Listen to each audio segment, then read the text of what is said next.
Lady Lynn and Tembalingan. Feed her luha. Hindi mo alam kung saan siya galing, kung ilang beses nang bumagsak at humiling. Tahimik lang siya, pero sugatan ng dibdib. Di mo yan makikita sa damit at sa ngiti.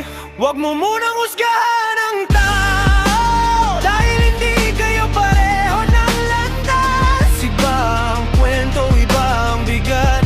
Di mo alam kung anong dinaan. At bago ka magsalita ng masakit, subukan mo munang makinig. Huwag mo munang husgahan ang tao, baka bukas ganyan ka rin pala.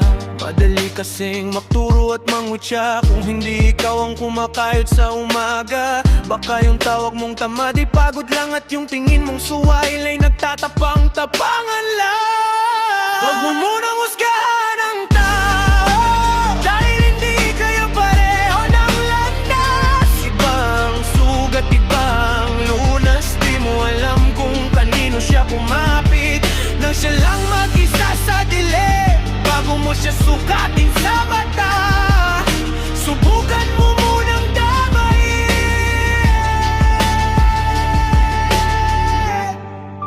Kung ikaw ang nasa posisyon niya, gusto mo bang husgahan ka rin? Pareho kayong tao, pero hindi kayo pareho ng diskarte. Dahil magkaiba utak ng tao.